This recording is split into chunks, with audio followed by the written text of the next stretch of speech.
They found a German Shepherd lying on the road, but when the dog saw the man, it started barking, and everyone understood why.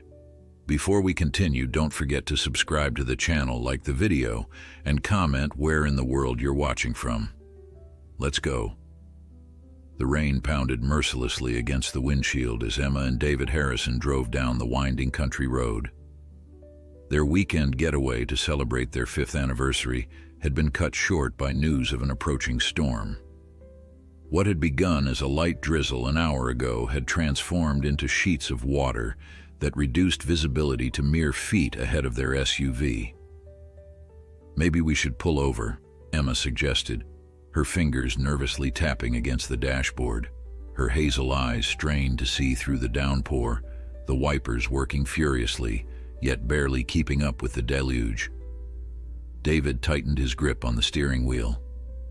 "There's nowhere safe to stop on this stretch. We're better off continuing slowly until we reach that gas station about 10 miles ahead." A flash of lightning briefly illuminated the landscape, the subsequent thunder shaking their vehicle. Emma flinched, never having been comfortable with storms. David reached over and squeezed her hand reassuringly, a small gesture that had become their silent language of comfort over the years. They had met in college, both pursuing degrees in environmental science. Their shared passion for nature and wildlife had drawn them together, and after graduation, they had settled in a modest home at the edge of Oakwood Valley. David worked as a conservation officer, while Emma ran a local animal shelter. Their lives, though not extravagant, were rich with purpose and shared dreams. "I can barely see anything," David muttered, leaning forward as if those few inches might somehow improve visibility. The rain showed no signs of relenting, and the country road, normally peaceful and scenic, had become treacherous. Emma was about to respond when she suddenly gasped, pointing ahead. "David, stop! There's something on the road!" David slammed on the brakes, causing the SUV to skid slightly before coming to a halt. Through the curtain of rain, they could make out a dark shape huddled at the center of the road, motionless despite their vehicle's approach. "What is that?" David squinted, trying to get a better look. Without hesitation, Emma grabbed the umbrella from the back seat. "I'm going to check." "Emma, wait!" David protested, but she was already pushing the door open against the force of the wind. The rain assaulted her immediately, the umbrella offering minimal protection as she made her way toward the shape. As she drew closer, her heart sank. Lying on the asphalt, soaked to the bone and shivering, was a large German Shepherd. The dog raised its head weakly at her approach, eyes reflecting a mixture of fear and resignation. It made no attempt to move, either too weak or too injured to flee. "Oh, you poor thing," Emma whispered, kneeling beside the animal despite the rain soaking through her jeans. She noticed a makeshift collar around the dog's neck, cruelly tight and made of rough rope. No tags, no identification of any kind. David appeared beside her, having grabbed a blanket from the car. "Is it hurt?" Emma gently ran her hands over the dog's body, feeling for injuries. The German Shepherd winced when she touched its hind leg, but otherwise remained still, watching them with wary eyes. "I think its leg might be injured, but I don't see any blood. It's severely malnourished, though." She pointed to the visible ribs and dull coat. "Someone abandoned this poor boy out here to die." David's jaw tightened, his anger at whoever had done this evident in his expression. As a conservation officer, he had seen his share of animal cruelty, but it never failed to ignite a deep rage within him. "We need to get him to a vet," Emma said, already removing her jacket to place it over the dog. "Help me lift him." Together, they carefully lifted the German Shepherd, who weighed far less than a healthy dog of his size should. The animal whimpered softly, but didn't struggle as they carried him back to their vehicle. "The closest emergency vet is back in Millfield," David said, as they gently placed the dog on the back seat, covering him with the blanket. "That's at least 40 minutes in this weather." Emma climbed into the back seat with the dog, cradling its head in her lap. "Then we better get moving." As David pulled back onto the road, Emma examined the German Shepherd more closely. Despite his condition, there was a nobility in his features, a broad forehead, intelligent eyes, and powerful jaw. His coat, though matted and dirty, was predominantly black with tan markings on his chest, face, and legs. "Hey there, big guy," she whispered, gently stroking his damp fur. "You're safe now. We're going to take care of you." The dog's eyes, a deep amber color, studied her face as if trying to determine whether her words could be trusted. After a moment, he released a heavy sigh and closed his eyes, seemingly surrendering to whatever fate these humans had in store for him. Emma felt a lump forming in her throat. In her years running the shelter, she had seen countless cases of neglect and abandonment, but something about this dog's quiet dignity in the face of suffering struck a particularly painful chord. "Who would do this?" she asked, her voice tight with emotion. "Just leave him out there like garbage?" David met her eyes in the rearview mirror, his expression grim. "Some people don't deserve to have animals, or children, or anything that depends on them for care." The storm continued its assault as they drove through the darkness, the only sounds being the rain against the car and the occasional whimper from their unexpected passenger. Emma kept her hand on the German Shepherd's chest, taking comfort in the steady rise and fall of his breathing. By the time they reached the outskirts of Millfield, the rain had finally begun to subside. The emergency veterinary clinic was one of the few buildings with lights still on, a beacon in the storm-darkened town. Dr. Melissa Chen, a veterinarian Emma had worked with through the shelter, was just finishing with another patient when they rushed in with the German Shepherd. "Emma, David." Dr. Chen's surprise quickly turned to concern as she noted the dog in their arms. "Bring him into exam room 2. They carefully placed the German Shepherd on the metal examination table. Now, under the bright clinic lights, his condition appeared even worse. His fur was matted with mud and what looked like old blood in some places. The makeshift rope collar had rubbed his neck raw, and his paws were cracked and bleeding. Dr. Chen quickly examined the dog, her experienced hands moving efficiently. "No microchip," she confirmed after scanning him. "Male, probably around 3 years old. Severe malnourishment, dehydration, and what looks like a sprained or possibly fractured hind leg." Emma stood close to David, both of them watching anxiously as the vet continued her assessment. "Evidence of previous injuries too," Dr. Chen added, pointing to several healed scars visible beneath the matted fur. "This boy has had a rough life." "Will he be okay?" Emma asked, her voice small. Dr. Chen's expression softened. "With proper care, yes. His injuries aren't life-threatening. The biggest concerns right now are his dehydration and malnourishment. We'll start him on IV fluids, clean him up, and take some x-rays of that leg." David wrapped an arm around Emma's shoulders. "We'll cover all the costs," he said firmly. Dr. Chen nodded, already preparing an IV line. "I assumed as much. You two never could turn away an animal in need." She paused, looking at them curiously. "Are you planning to take him to the shelter once he's stable?" Emma and David exchanged a look, a silent conversation passing between them. They hadn't discussed what would happen after getting the dog to safety. Everything had happened so quickly. "We'll figure that out once he's better," Emma finally said, reaching out to gently stroke the German Shepherd's head. The dog's eyes, though heavy with exhaustion, tracked her movement, still wary, but perhaps with a glimmer of something new, hope. "He's going to need a name," Dr. Chen said as she inserted the IV. "Can't keep calling him the dog." Emma studied the German Shepherd's face, taking in his stoic expression despite his suffering.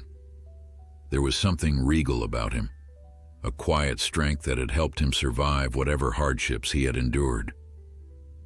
"Atlas," she said softly. "His name is Atlas." David smiled, recognizing the reference to the Titan condemned to hold up the sky, bearing the weight of the world on his shoulders. It seemed fitting for this dog who had carried the burden of human cruelty, yet maintained his dignity. "Atlas it is," Dr. Chen agreed, making a note on her chart. "I'll need to keep him overnight at the very least. Why don't you two go home and get some rest? You look nearly as exhausted as he does." Emma was reluctant to leave, but David gently tugged her toward the door. "She's right, Em. We can come back first thing tomorrow. Atlas is in good hands now." With a final glance at the German Shepherd, now receiving the medical care he desperately needed, Emma allowed herself to be led from the room. As they walked to their car, the storm had passed, leaving behind a sky beginning to clear, a few stars peeking through the dissipating clouds. "Thank you," Emma said, leaning against David as they stood beside their vehicle. "For stopping, for helping him." David pressed a kiss to her forehead, as if there was any other option. "Besides, you would have jumped out of a moving car if I hadn't stopped." She smiled, knowing he was right. "Do you think he'll be okay? Really okay, I mean, not just physically." David considered this, thinking about the scars they had seen, both visible and likely invisible. "I don't know, but if anyone can help him heal completely, it's you." The morning sun filtered through the blinds as Emma and David stepped into the veterinary clinic. They had barely slept, their minds consumed with worry for the German Shepherd they had rescued the previous night. The clinic was quiet at this early hour, with only the receptionist at her desk and the occasional sound of animals from the back rooms. "We're here to see Atlas," Emma said, the name still new on her tongue but already feeling right. "The German Shepherd that was brought in last night." The receptionist smiled in recognition. "Dr. Chen is just finishing her morning rounds. She asked that you wait in room 3. She'll bring him to you shortly." The examination room was sterile and bright, smelling of antiseptic and cleaning products. Emma paced nervously while David leaned against the wall, watching her with a mixture of amusement and understanding. "He's going to be okay, Em," he reassured her. "Dr. Chen knows what she's doing." Emma nodded, though her fingers continued to fidget with the hem of her sweater. "I know. I just can't stop thinking about him lying there in the rain. How long was he out there? Was he waiting for someone to come back for him?" Before David could respond, the door opened and Dr. Chen entered, leading Atlas on a leash. The transformation was remarkable. The German Shepherd had been bathed, his coat now gleaming in the fluorescent light. The makeshift rope collar had been replaced with a proper one, and his injured leg was wrapped in a supportive bandage. Though still thin, with his ribs visible beneath his fur, he carried himself with more strength than the night before. "Atlas!" Emma exclaimed, dropping to her knees. The dog regarded her cautiously, amber eyes assessing before he took a tentative step forward, allowing her to gently stroke his head. "He's doing much better this morning," Dr. Chen said, handing the leash to David. "The x-rays showed no fracture in his leg, just a sprain. We've started him on antibiotics for some infected cuts, and he's eaten well this morning. He's severely underweight, but with proper nutrition, that should resolve in time." David knelt beside Emma, extending his hand for Atlas to sniff. "Any clues about where he came from, or who might have done this to him?" Dr. Chen's expression darkened. "Based on the old injuries and his general condition, I'd say he's been neglected for quite some time. The rope burns on his neck suggest he may have been tied up outdoors, possibly breaking free or being deliberately abandoned. I've reported it to animal control, but without identification." She shrugged, the frustration of too many similar cases evident in her gesture. Atlas had relaxed slightly in Emma's gentle ministrations, his posture less rigid though still alert. When she scratched behind his ears, his eyes closed briefly in pleasure. "He already trusts you," Dr. Chen observed. That's remarkable, considering what he's been through. Emma smiled softly. What happens now? Is he well enough to leave? I'd like to keep him one more day for observation and to get some more fluids into him, but he should be ready for discharge tomorrow morning. Dr. Chen hesitated. Have you decided what you'll do with him? Emma and David exchanged glances. They had discussed it late into the night, weighing options and possibilities. We'd like to foster him, David said firmly. At least until he's fully recovered and we can find him a good permanent home. Emma nodded in agreement, though something in her expression suggested she was already considering a more permanent arrangement. Dr. Chen smiled knowingly. I'll prepare the discharge instructions and a care plan for tomorrow then. He'll need follow-up visits, a special diet to help him gain weight safely, and some physical therapy for that leg. After spending another hour with Atlas, allowing him to become more comfortable with their presence, Emma and David reluctantly prepared to leave. The German Shepherd watched them with those intelligent amber eyes, a new wariness entering his expression as he realized they were departing. We'll be back tomorrow, boy, David promised, giving Atlas a final pat. Just one more night here, and then you're coming home with us. As they drove back to their house, Emma was uncharacteristically quiet, staring out the window at the landscape now washed clean by the previous night's storm. Penny, for your thoughts? David asked, reaching over to take her hand. I was just thinking about Atlas, she admitted. About how resilient animals can be despite everything humans put them through. He should be terrified of people after what he's experienced, but he still allowed us to help him. David squeezed her hand. That's why you do what you do at the shelter, because you believe in that resilience, in the capacity for healing. Emma turned to look at him, her expression serious. We can't just foster him, David. I know we said we would, but you want to keep him. David finished for her, a smile playing at the corners of his mouth. I know. I was thinking the same thing. Relief washed over Emma's face. Really? You're okay with that? It's a big commitment. Em, the moment we found him on that road, he became our responsibility. I think we both knew deep down that he wasn't going to be just another foster. He glanced at her, his eyes soft with affection. Besides, we've been talking about adding to our family. This just isn't quite the way we planned it. Emma laughed, the tension of the past 24 hours finally breaking. No, not quite, but maybe it's exactly what we needed. The next day dawned clear and bright, a perfect spring morning that seemed full of promise. Emma and David arrived at the clinic early, eager to bring Atlas home. Dr. Chen had prepared a detailed care plan, along with medication for pain and infection and special high-calorie food to help the malnourished dog regain his strength. Take it slow, she advised as she handed over Atlas's new leash to Emma. He's still recovering physically, and the emotional healing will take much longer. Let him set the pace for interaction and exploration. Atlas seemed to sense that this time was different, that he wouldn't be left behind. Though still cautious, there was less tension in his body as they led him to the car. He hesitated briefly at the vehicle's door, perhaps remembering the frantic ride from the night of his rescue. It's okay, boy, David encouraged gently. We're going home. The word home seemed to resonate with the German Shepherd. He looked between Emma and David, assessing, before finally jumping into the back seat with surprising grace despite his injured leg. The drive to their house was quiet, Atlas sitting alert in the back seat watching the passing scenery with intent focus. Their home, a modest two-story surrounded by mature trees and a large fenced yard, came into view as they turned onto their street.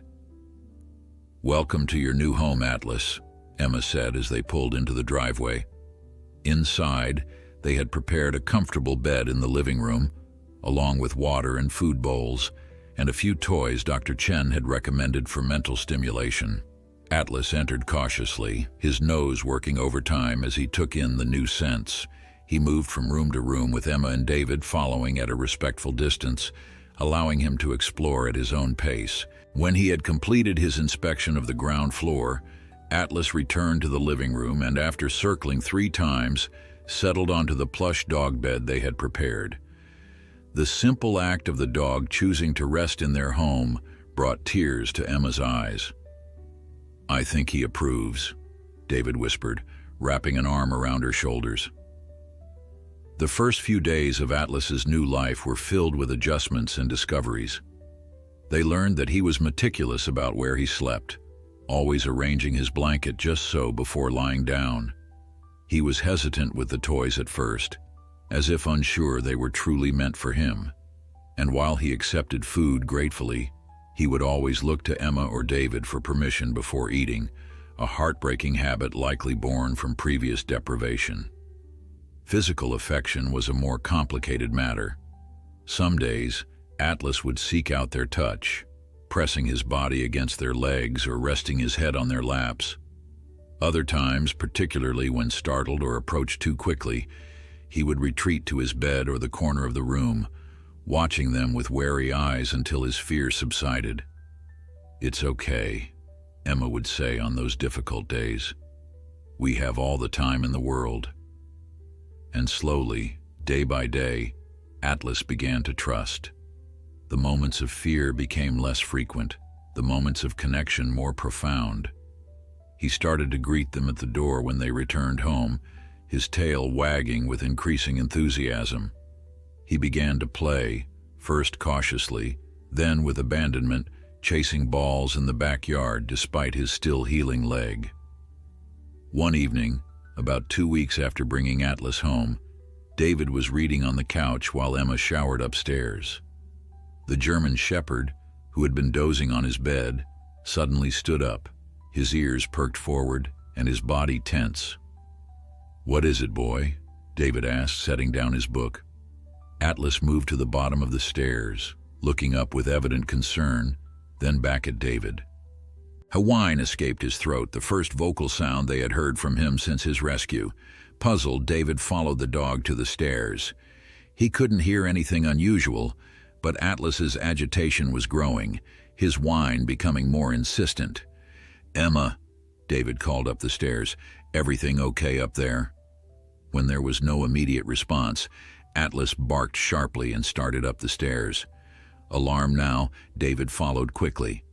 David rushed up the stairs behind Atlas, his heart pounding. The German Shepherd moved with surprising speed despite his healing leg, navigating the unfamiliar staircase with determination. At the top, Atlas turned toward the bathroom without hesitation, pawing at the closed door and releasing another urgent bark. "Emma," David called, louder now, his concern mounting with each passing second. A faint response came from within, barely audible. "David, I need help." He pushed the door open to find Emma sitting on the bathroom floor, her face pale and drawn with pain. Atlas immediately went to her side, whining softly as he nuzzled her arm. "I slipped getting out of the shower," Emma explained, grimacing. "I think I twisted my ankle.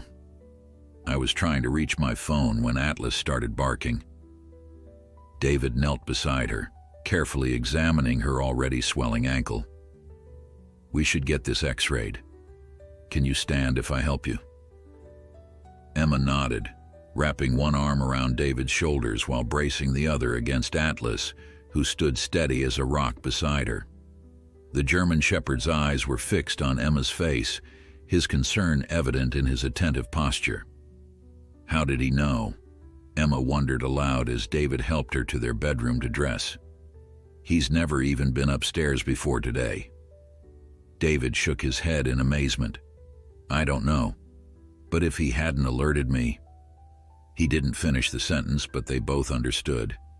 Emma might have been stranded there for hours, unable to reach help. At the hospital, the x-ray confirmed a sprain rather than a break, much to their relief. As the doctor wrapped Emma's ankle and provided instructions for care, she couldn't stop thinking about Atlas's intervention. He sensed I was in distress, she told the doctor, who smiled politely but clearly didn't grasp the significance. How could he understand that a dog who had only been in their home for 2 weeks, who was still healing from his own trauma, had somehow connected deeply enough with them to sense danger and seek help? When they returned home, Atlas was waiting anxiously by the door. He had been reluctant to let Emma leave his sight, but David had managed to coax him into staying with treats and reassurance. Now, seeing Emma on crutches, the German Shepherd approached cautiously, sniffing at her bandaged ankle before gently pressing his body against her uninjured side, offering support. "Thank you, boy," Emma whispered, bending down as much as her injury allowed to embrace him. For once, Atlas didn't flinch or pull away from the close contact. Instead, he leaned into her touch, his amber eyes meeting hers, with what could only be described as understanding. That night marked a turning point in their relationship with Atlas. It was as if the German Shepherd, having proven his worth and commitment to his new family, finally allowed himself to fully accept their home as his own. For the first time, he chose to sleep not in his bed in the living room, but on the floor beside Emma and David's bed, positioning himself on Emma's side as if standing guard. In the weeks that followed, as Emma's ankle healed and Atlas continued to gain strength and confidence, their bond deepened in countless small ways. Atlas began greeting them with enthusiastic vocalizations when they returned home, a far cry from the silent, wary dog they had rescued. He started initiating play, bringing toys to David in the evenings and challenging Emma to tug-of-war matches that always ended in a fit of laughter when Atlas dramatically flopped onto his back in defeat. The physical changes were equally remarkable. His coat grew thick and lustrous, the dull fur replaced by a rich black and tan sheen that gleamed in the sunlight. His once protruding ribs were now covered with healthy muscle, and his stride grew confident and strong as his injured leg fully healed. But the most significant transformation was in his eyes. The wariness and resignation that had clouded those amber depths on the night of his rescue had given way to a bright alertness, a joy in living that was evident in every enthusiastic wag of his tail. 4 months after finding Atlas on that rain-soaked road, Emma and David sat in their backyard, watching as the German Shepherd raced in jubilant circles, chasing butterflies with the abandoned delight of a puppy. "Remember how we said we'd foster him until he recovered and then find him a permanent home?" Emma asked, leaning against David's shoulder. David laughed, wrapping an arm around her. "I think we both knew that was never really the plan." Emma nodded, smiling as Atlas flopped down in front of them, panting happily. "He's already home, isn't he?" "Has been since the moment we found him," David agreed, reaching out to scratch behind the dog's ears. Atlas leaned into the touch, his eyes closing in contentment. The decision to officially adopt Atlas was a mere formality, a paperwork acknowledgement of what their hearts had known from the start. Emma brought the forms home from the shelter where she worked, and they signed them together at the kitchen table, while Atlas watched with seeming understanding of the moment's importance. Summer faded into autumn, and their lives fell into a comfortable rhythm. Atlas accompanied David on his morning runs, the German Shepherd's powerful stride matching his human's pace perfectly.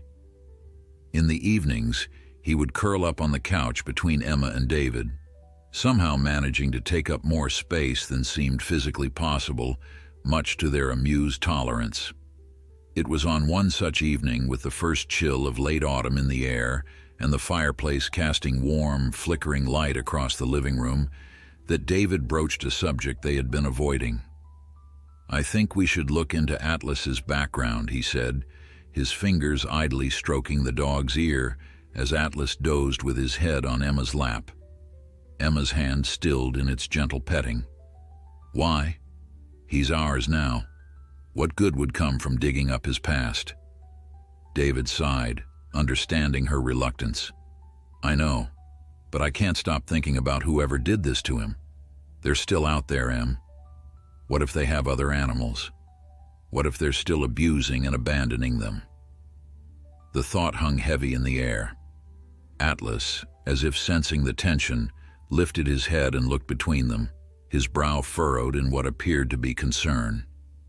"You're right," Emma finally conceded, resuming her gentle stroking of Atlas's fur. "We can't just pretend it didn't happen, not when other animals might be suffering." The next day, David contacted the local animal control officer, a woman named Karen whom Emma knew through her shelter work. They recounted the story of finding Atlas, his condition, and the evidence of long-term neglect and abuse. "I remember Dr. Chen's report," Karen confirmed, her voice grim. "Unfortunately, without knowing where he came from or who owned him, there's little we can do officially. But I can keep an eye out, maybe ask around discreetly." It wasn't much, but it was a start. David also reached out to neighboring towns' animal control departments, describing Atlas and the circumstances of his rescue. Most responses were sympathetic but not hopeful about finding the culprits after so much time had passed. 2 weeks later, a call from Karen shattered the peaceful existence they had built with Atlas. "I think I found something," she said, her voice tense. "There was a report filed about 6 months ago in a town about 30 miles from where you found Atlas. A German Shepherd matching his description was reported stolen from a property there." Emma's blood ran cold. Stolen? But the condition he was in, that wasn't a beloved pet that someone stole. "That's just it," Karen continued. "The report was filed by a man named Victor Hargrove. He runs what he calls a breeding operation out of his property, but we've had complaints about conditions there before. Nothing we could prove sufficiently for a warrant, though." David's expression darkened. "A puppy mill?" "We think so, yes. And if Atlas was one of his breeding dogs," Karen let the implication hang. "Such operations were notorious for keeping animals in deplorable conditions, using them for breeding until they were no longer profitable, then discarding them. But if he reported Atlas stolen, he considers him his property," Emma said, the realization hitting her like a physical blow. "He could try to claim him back." There was a pause on the line. "Legally, it's complicated. The report was filed months ago and Atlas was found abandoned, injured, and malnourished. That constitutes abandonment, which would void his ownership rights. But Hargrove is known to be litigious. He's sued the county twice when we've tried to investigate his operation." After ending the call, Emma and David sat in stunned silence. Atlas, oblivious to the potential threat to his new life, lay contentedly at their feet, occasionally nudging their hands for attention. "We can't let him go back to that place," Emma finally said, her voice fierce with determination. "I won't let that happen." David nodded, his jaw set. "We won't, but we need to be smart about this. If this Hargrove character is as dangerous as Karen suggests, we need to be prepared." Emma looked down at Atlas, now peacefully asleep, trusting in the safety of his home and the love of his humans. The thought of him being torn away from them, returned to a life of abuse and neglect, was unbearable. "What do we do?" she asked softly. David reached for her hand, squeezing it reassuringly. "First, we document everything. Atlas's condition when we found him, all the vet records, his recovery. We build a case that proves abandonment. And then, if necessary, we fight." As they spoke, neither noticed Atlas had awakened and was watching them intently, his amber eyes moving between their faces as if understanding the gravity of their conversation. He rose and moved closer, pressing his body against Emma's legs in a gesture that seemed both protective and seeking protection. The following days were filled with anxious preparation. Emma compiled Atlas's medical records into a detailed file, including before and after photographs that starkly illustrated the transformation from the malnourished, injured dog they had found to the healthy, vibrant animal he had become. David contacted a lawyer friend who specialized in animal rights cases, seeking advice on how to protect themselves and Atlas from potential legal challenges. Through it all, Atlas seemed to sense their concern. He stayed closer than usual, following them from room to room, his amber eyes watching their movements with an intensity that suggested he understood more than they realized. At night, he took to sleeping pressed against their bedroom door, as if standing guard against unseen threats. "He knows something's wrong," Emma observed one evening as they reviewed the information Karen had sent them about Victor Hargrove. The file made for disturbing reading: multiple complaints about animal welfare, 2 lawsuits against the county for harassment, and a network of connections that suggested Hargrove's breeding operation was just one part of a larger, possibly illegal enterprise. "Dogs are intuitive," David agreed, absently scratching Atlas behind the ears. "Especially ones as smart as this guy. He picks up on our emotions." Emma sighed, closing the file. "I just wish we could explain it to him. Tell him that we won't let anyone take him away." As if in response, Atlas placed his paw on her knee, his gaze fixed on her face with such earnestness that Emma felt tears spring to her eyes. She hugged him close, burying her face in his thick fur. "We'll protect you," she whispered. "I promise." Their lawyer friend, Michael Jenkins, arrived the next day to discuss their options. A tall man with kind eyes and a no-nonsense manner, he had brought along a thick folder of documents that he spread across their dining room table. "So here's where we stand," he began, adjusting his glasses. "The good news is that abandonment laws in this state are fairly clear. An animal found in the condition you described with evidence of neglect and mistreatment would generally be considered abandoned, even if it was initially stolen." Atlas lay at Emma's feet, watching Michael with interest but no alarm, which Emma took as a good sign. The German Shepherd had become an excellent judge of character during his time with them. "The bad news," Michael continued, "is that Hargrove has resources and a history of using legal intimidation to get his way. If he decides he wants Atlas back, he could make things difficult." "But why would he even care?" Emma asked, frustrated. "From what Karen told us, he has dozens of dogs. Why would he go to the trouble of trying to reclaim one that escaped months ago?" Michael's expression turned grim. "It might not be about Atlas specifically. People like Hargrove operate on control and fear.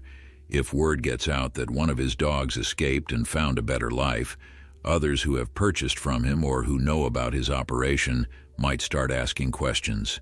He can't afford that kind of scrutiny." David leaned forward, his face set in determination. "So what do we do?" "First, we make sure all your adoption paperwork is in perfect order. Emma, since you work at the shelter, that should be straightforward. Then we document everything: Atlas's condition when found, all veterinary care, his recovery. We build a case that proves abandonment." Michael turned a page in his notes. "But the best strategy might be to stay under the radar. Hargrove filed that report months ago. He might have given up the search. There's no reason to believe he knows you have Atlas." As they discussed further legal precautions, none of them noticed the dark sedan that drove slowly past their house, its tinted windows concealing the driver, who studied their home with calculating eyes. The next morning dawned with a crisp autumn chill. Emma wrapped herself in a sweater as she took Atlas for his morning walk through the neighborhood. The German Shepherd trotted beside her, his leash loose between them, stopping occasionally to investigate an interesting scent or greet a neighbor's dog. They were nearly home when Emma noticed the car parked across the street, a black sedan with tinted windows that hadn't been there when they left. A prickle of unease ran down her spine, and she quickened her pace slightly. Atlas, sensing her discomfort, moved closer to her side, his body alert and watchful. As they approached their driveway, the car's door opened, and a man stepped out. Tall and heavily built, with a face that might have been handsome if not for the coldness in his eyes. He moved to intercept them. "Excuse me," he called, his voice surprisingly smooth. "That's a beautiful dog you have there." Emma tightened her grip on Atlas's leash, her heart hammering in her chest. "Thank you," she replied cautiously, continuing to walk. The man stepped into their path, forcing them to stop. "German Shepherd, right? Looks a lot like one I lost a while back." His gaze shifted to Atlas, who had gone very still, his ears flattened against his head. "In fact, I'd say he looks exactly like my Rex." "His name is Atlas," Emma said firmly, trying to project a confidence she didn't feel. "And he's ours. We adopted him from the local shelter." The man's smile didn't reach his eyes. "Did you now? Funny, because I never surrendered him to any shelter. He was stolen from my property earlier this year. Valuable breeding dog." Emma felt cold all over. This had to be Victor Hargrove. "I don't know what you're talking about," she said, trying to edge around him. "Please excuse us." Hargrove moved to block their path again. "I think you do, and I think you've got property that belongs to me." He reached toward Atlas, who responded with a low, warning growl that Emma had never heard from him before. "Don't touch him," she warned, stepping back. Atlas positioned himself between Emma and Hargrove, his posture defensive but controlled. "That dog is worth a lot of money to me," Hargrove continued, his voice hardening. "Breeding rights alone. Is there a problem here?" The question came from behind them. Emma turned to see David striding toward them, his expression thunderous as he took in the scene. Relief flooded through her. "This man says Atlas belongs to him," she explained, her voice steadier now with David beside her. David placed himself next to Emma, forming a united front. "Our dog was found abandoned on a country road during a storm. He was malnourished, injured, and had clearly been abused. If that's your idea of ownership, you've got a strange definition." Hargrove's face darkened with anger. "That dog is registered breeding stock. I've got papers." "Then I suggest you take those papers to the police," David interrupted coldly, "along with an explanation of how an animal in your care ended up in such a deplorable condition. I'm sure they'd be very interested, especially given the complaints already filed against your operation." A flash of uncertainty crossed Hargrove's face, quickly replaced by calculation. He seemed to be weighing his options, assessing the couple and their evident determination. "This isn't over," he finally said, taking a step back. "That dog is mine, and I will get him back." With a final menacing look, he returned to his car and drove away, the sedan moving slowly down the street before turning the corner. Emma released a shaky breath, her hand finding David's and squeezing tightly.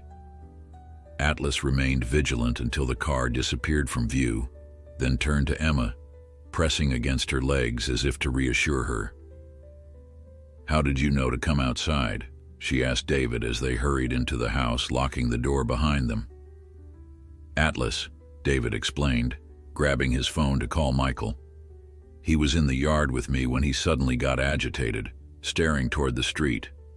Then he ran to the gate and started barking. I've never seen him behave like that before. When I looked out and saw you with that man..." Emma knelt to embrace Atlas, who was still trembling slightly. "He was warning you. He knew something was wrong." As David spoke urgently into the phone, explaining what had happened, Emma continued to comfort Atlas.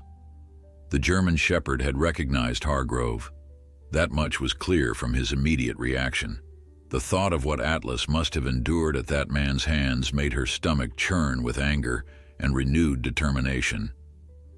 "Michael's on his way," David announced, ending the call. "He's also contacting Karen at Animal Control. We need to document this encounter and file a report." Emma nodded, her arms still around Atlas's neck. "He's not getting him back, David. I don't care what we have to do." David knelt beside them, his hand joining Emma's in Atlas's fur. "No, he's not. Atlas is our family now, and family protects each other." As if understanding their words, Atlas looked between them, his earlier fear now replaced with a calm resolve that mirrored their own. Whatever came next, they would face it together. Michael arrived within the hour, his normally composed demeanor visibly disturbed by their account of Hargrove's confrontation. "This changes things," he admitted, pacing their living room. "If he's located Atlas and is making direct claims, we need to be more proactive." "What do you suggest?" David asked, while Emma sat on the couch with Atlas pressed protectively against her side. Michael stopped pacing, his expression thoughtful. "First, we file a police report about the confrontation. Frame it as harassment and trespassing. Second, we move forward with a formal application for a protective order, essentially a restraining order that includes Atlas." "Can we do that for a dog?" Emma asked, surprised. "In cases of contested ownership where there's evidence of abuse, yes. It's not common, but there are precedents." Michael glanced at Atlas, who was watching him with those intelligent amber eyes. "And given what you've told me about his condition when you found him, I think we have a strong case." The following days unfolded in a blur of legal preparations and heightened vigilance. Michael worked tirelessly, filing the necessary paperwork for the protective order, while Emma and David documented every aspect of Atlas's rescue and rehabilitation. The police report about Hargrove's confrontation had been filed, though the responding officer's lukewarm interest suggested they shouldn't expect much assistance from that quarter. "It's essentially a civil matter at this point," the officer had explained with an apologetic shrug. "Until he does something more than just talk to you on a public street, our hands are tied." The encounter had left its mark on all of them. David installed additional security cameras around their property and reinforced the backyard fence. Emma took a leave of absence from the shelter, unwilling to leave Atlas alone even for a few hours. And Atlas himself seemed permanently on alert, his ears perking at every unfamiliar sound, his protective instincts in full force. One afternoon, as Emma sat on the porch with Atlas at her feet, she noticed a change in his demeanor. His head lifted, ears forward, body tensing as he focused on something in the distance. Following his gaze, Emma spotted a car driving slowly past their house, not Hargrove's black sedan, but a blue SUV she didn't recognize. "David," she called through the open door, her voice tight with concern. He emerged immediately, having developed the same hyper-awareness as Atlas over the past few days. "What is it?" Emma nodded toward the street. "That blue SUV. It's the third time it's passed by today." David narrowed his eyes, watching as the vehicle turned the corner. Could be nothing. Could be someone looking at houses in the neighborhood. Or it could be someone working for Hargrove, Emma countered, her hand dropping to rest on Atlas's head. The German Shepherd leaned into her touch, his eyes still fixed on the spot where the SUV had disappeared. David didn't dismiss her concern. They had learned over the past days that Hargrove's operation was larger and more connected than they had initially realized. Karen from Animal Control had provided more background. Hargrove supplied dogs to several states, had connections with disreputable pet stores, and was suspected of falsifying breeding documents to inflate the value of his animals. "I'll call Michael," David decided, pulling out his phone. "See if he's heard anything new. And maybe we should think about staying somewhere else for a while, just until the protective order comes through." Emma shook her head firmly. "No, I won't let him drive us from our home. Besides, relocating would just add stress for Atlas. He needs stability, especially now." As if in agreement, Atlas pressed closer to her leg, his amber eyes meeting hers with unwavering trust. That look strengthened her resolve. They would face whatever came, here, together. Michael arrived later that evening with news that both encouraged and alarmed them. "The judge has agreed to hear our petition for the protective order," he announced as they gathered in the living room. "That's the good news. We have a court date set for next Monday." "And the bad news?" David prompted, recognizing the hesitation in Michael's expression. The lawyer sighed, removing his glasses to rub the bridge of his nose. "Hargrove has retained counsel, a firm known for aggressive tactics in civil disputes. They've filed a counterclaim alleging theft of valuable property and demanding Atlas's immediate return." Emma felt her heart drop. Can they do that? Just demand him back without any proof of ownership? "They can try," Michael replied grimly. "They've submitted registration papers claiming Atlas, or Rex as they call him, is a purebred German Shepherd with a distinguished lineage, worth considerable money as breeding stock." David scoffed. "Those papers could easily be falsified, and even if they are legitimate, they don't erase the condition we found him in. No responsible owner would allow their valuable breeding stock to end up abandoned and half-starved on a country road." Michael nodded in agreement. "Exactly the argument we'll be making. But I need to prepare you. This could get ugly. Hargrove has resources and apparently isn't afraid to use them." Atlas, who had been lying quietly at Emma's feet, suddenly raised his head, a low growl rumbling in his chest. Seconds later, they heard the crunch of tires on their gravel driveway. David moved quickly to the window, peering out through a gap in the curtains. "It's Karen," he reported with relief, recognizing the animal control officer's vehicle. Karen's unexpected visit brought yet another layer to the unfolding situation. After declining Emma's offer of coffee, she got straight to the point. "I've been doing some digging into Hargrove's operation," she explained, her expression unusually serious. "And I found something you need to see." She pulled out her tablet and opened a file, turning it so they could all view the screen. It showed a series of photographs, clearly taken covertly, of a rural property. Several dilapidated outbuildings were visible, surrounded by rows of small, cramped kennels. The conditions were appalling, even from these distant images. Filthy enclosures, dogs crowded together, many appearing malnourished and neglected. "These were taken by a former employee," Karen explained as they scrolled through the disturbing images. "Someone who worked for Hargrove briefly before quitting in disgust. They provided these to us anonymously about a month ago." Emma felt physically ill looking at the photos, imagining Atlas confined in such conditions. Why hasn't anything been done? These are clearly violations of animal welfare laws. Karen's frustration was evident in her voice. "Jurisdiction issues primarily. Hargrove's property straddles 2 counties, and he's been clever about using that to his advantage. Plus, these photos alone aren't enough for a warrant. We need more direct evidence." "And that's where Atlas comes in," David realized, his expression hardening as he connected the dots. "If Hargrove regains possession of him, these photos might become irrelevant. No one would believe a dog returned to him had ever been in poor condition." Michael studied the images with growing concern. "This changes our strategy somewhat. Karen, would your department be willing to provide formal testimony about these conditions and your prior investigations into Hargrove's operation?" Karen nodded without hesitation. "Absolutely. I've been trying to shut him down for years. If Atlas's case can help make that happen, I'm all in." As they continued discussing legal strategies, Atlas moved from person to person, as if following the conversation. His behavior had been increasingly protective since Hargrove's appearance, but there was something more in his demeanor now.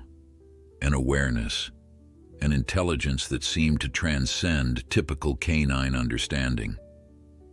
When Karen eventually departed, promising to return with additional documentation for their case, Emma found herself emotionally drained.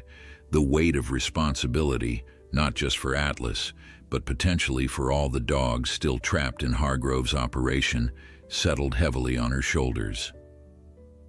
"We have to win this," she said quietly to David as they watched Karen's taillights disappear down the street. Not just for Atlas, for all of them. David wrapped an arm around her shoulders, pulling her close. We will. Hargrove might have money and connections, but we have the truth on our side. And we have Atlas. At the sound of his name, Atlas pressed against their legs, looking up with those soulful amber eyes that had captured their hearts on that rainy night months ago. His journey from abandoned victim to beloved family member was testament to his resilience and spirit, qualities they would all need in the days ahead. That night, as they prepared for bed, Emma found herself unable to sleep. The images from Karen's tablet kept replaying in her mind, along with imagined scenarios of Atlas being forced back into such conditions. The thought was unbearable. She slipped out of bed, careful not to wake David, and made her way downstairs. Atlas, ever vigilant, followed silently behind her. In the kitchen, Emma sat at the table, the house quiet around her save for the steady ticking of the clock and Atlas's soft breathing as he settled at her feet. She reached down to stroke his fur, drawing comfort from his solid presence. "I won't let him take you," she whispered, her voice barely audible in the still night. "I promise you that, Atlas, whatever it takes." Atlas lifted his head, his amber eyes meeting hers with an intensity that made her breath catch. In that moment, Emma felt understood in a way that transcended words, a connection between two souls who had found each other precisely when they needed to. A sudden noise outside broke the moment, the distinctive sound of a car door closing quietly, followed by footsteps on gravel. Atlas was on his feet instantly, a low growl building in his throat as he faced the direction of the front door. Emma froze, her heart hammering in her chest. It was well past midnight, too late for casual visitors. With trembling fingers, she reached for her phone on the counter, ready to call David and the police. Before she could dial, there was a soft, metallic scraping at the front door, the sound of someone attempting to manipulate the lock. Atlas's growl deepened, his hackles rising as he positioned himself between Emma and the potential threat. Emma's fingers found David's name in her contacts, pressing call as she backed toward the kitchen doorway. Atlas remained steadfast, his powerful body tense but controlled, eyes fixed on the front entrance. The scraping at the lock continued, more insistent now. David answered on the first ring, his voice thick with sleep. "Em?" "Someone's trying to get in the front door," she whispered urgently. "Call the police." There was a brief moment of silence, then the sound of rapid movement. "I'm coming down. Stay where you are." The call ended just as Emma heard a distinct click from the front door, the lock giving way. Her blood ran cold as the door began to ease open, a sliver of moonlight illuminating the darkened entryway. Atlas reacted instantly. The German Shepherd launched forward with surprising speed, a deep, thunderous bark erupting from his chest as he charged toward the intruder. The door swung open wider, revealing a silhouette that froze momentarily at the sight of the advancing dog. Emma heard a startled curse, followed by the sound of scrambling feet as the intruder retreated hastily. Atlas stopped at the threshold, continuing his barrage of warning barks but not pursuing beyond the boundaries of his home. The sound of heavy footsteps on the stairs announced David's arrival, wielding a baseball bat. "Are they gone?" he demanded, moving quickly to Emma's side. "I think so," she replied, her voice shaky. "Atlas scared them off." David moved cautiously to the open door, peering out into the night. In the distance, they could hear the sound of a car engine starting, then tires spinning on gravel as the vehicle departed in haste. "They're gone," he confirmed, closing and locking the door before checking that all the windows were secure. "But they managed to pick our lock. That's not amateur work." Emma felt her legs weaken as the adrenaline began to subside. She sank into a chair, Atlas immediately returning to her side, his posture still alert, but calmer now that the immediate threat had passed. "It has to be Hargrove," she said, her hands trembling as she stroked Atlas's fur. "Or someone working for him. They were trying to take him." David's expression hardened as he pulled out his phone. "I'm calling the police. This isn't a civil matter anymore. This is breaking and entering." He paused, looking down at Atlas with a mixture of pride and gratitude. If it wasn't for him. The police arrived 20 minutes later, 2 officers methodically documenting the scene while Emma and David recounted what had happened. Atlas remained close to Emma, his previous alertness now tempered with a watchful calm. "And you believe this is connected to the custody dispute over the dog?" one of the officers asked, glancing skeptically at Atlas. "We know it is," David replied firmly. "Victor Hargrove has been threatening to take Atlas back. He confronted my wife just days ago, claiming Atlas belongs to him." The officer made notes, his expression non-committal. "We'll dust for prints, but if they were wearing gloves, which professionals usually do, we might not get much. The good news is that your security cameras caught some footage." Indeed, David's recently installed system had captured grainy but identifiable images of a man in dark clothing approaching their front door. The face wasn't clearly visible, but the build was similar to Hargrove's. "It's not definitive," the officer cautioned, "but it's something. We'll file the report and increase patrols in your neighborhood for the next few days." After the police departed, neither Emma nor David felt much like returning to bed. They sat in the living room, Atlas positioned between them on the couch in a rare break from his usual floor preference. "We can't stay here," David said finally, breaking the heavy silence. "Not until after the hearing. It's not safe." This time, Emma didn't argue. The violation of their home, the thought of what might have happened if Atlas hadn't alerted them, was too much to dismiss. "Where can we go?" A hotel wouldn't allow Atlas. David considered for a moment. "My brother's cabin. It's isolated about 2 hours north. He only uses it during hunting season, and that's months away." Emma nodded slowly. The idea of retreating felt like giving Hargrove a victory, but she understood the necessity.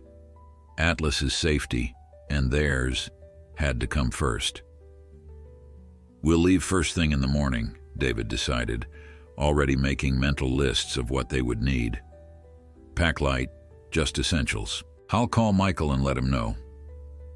The cabin proved to be exactly what they needed, a rustic but comfortable 2-bedroom structure nestled among tall pines, with a wraparound porch and several acres of private land surrounding it. For Atlas, it was paradise.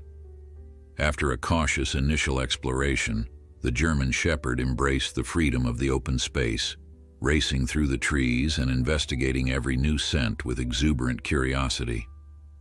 "I've never seen him so playful," Emma remarked on their second day, watching as Atlas bounded after a squirrel, his earlier vigilance temporarily forgotten in the joy of the moment. David smiled, some of the tension of the past week easing from his shoulders. "It's good for him. Good for all of us to have this break before the hearing." The hearing. It loomed over them like a storm cloud on the horizon, just 4 days away now.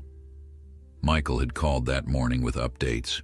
Hargrove's lawyers were pushing aggressive motions, attempting to have Atlas placed in neutral custody until ownership could be determined. Michael had successfully argued against this, citing the break-in attempt as evidence of Hargrove's untrustworthiness, but the judge had warned that both parties would need compelling evidence at the hearing. "We have the evidence," Emma said firmly, more to reassure herself than David. "The vet records, the photos, Karen's testimony about the conditions at Hargrove's property. The truth is on our side." David nodded, though his expression remained troubled.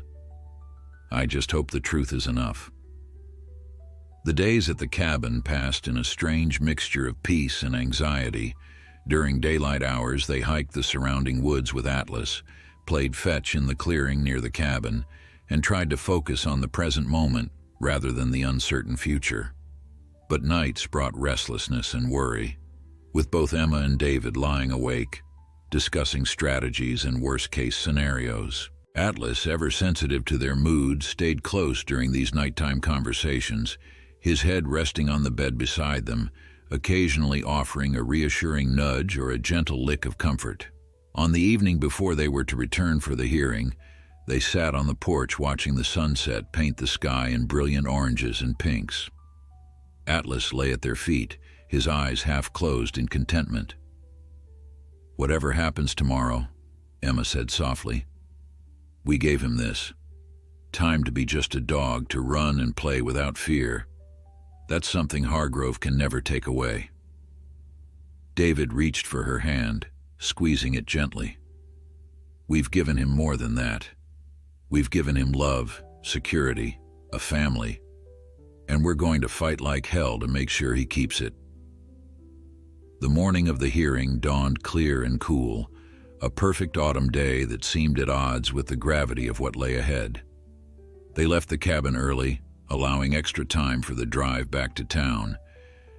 Atlas seemed to sense the importance of the day, his earlier playfulness replaced by a calm attentiveness as he watched them pack the car. Michael met them outside the courthouse, his expression serious but determined. "Remember, let me do most of the talking. Emma, you'll testify about finding Atlas and his condition, and Dr. Chen will corroborate with the medical evidence.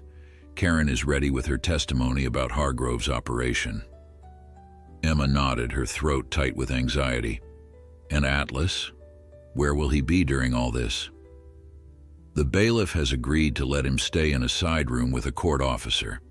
He won't be in the courtroom unless the judge specifically requests to see him." The thought of being separated from Atlas, even temporarily, sent a pang through Emma's chest. She knelt beside the German Shepherd, cupping his face gently between her hands. "It's going to be okay, boy," she whispered, trying to infuse her voice with a confidence she didn't entirely feel. "We're not going to let anything happen to you." Atlas held her gaze, those intelligent amber eyes seeming to look straight into her soul. Then, in a gesture that brought tears to her eyes, he gently pressed his forehead against hers, a moment of connection and trust that needed no words.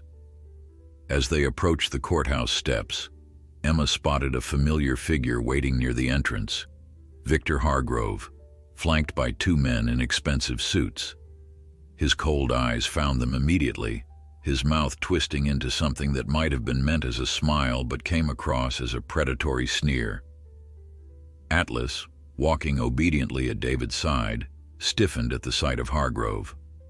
A low growl began deep in his chest, his hackles rising slightly.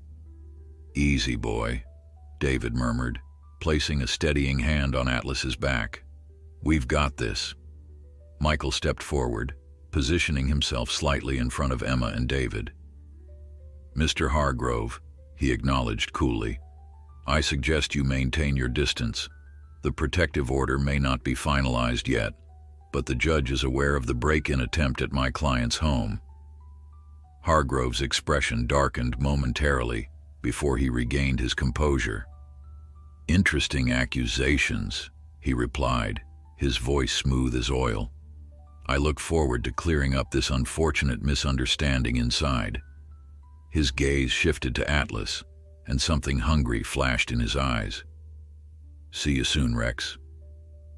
At the sound of that name, Atlas's growl deepened, the sound vibrating through his powerful body.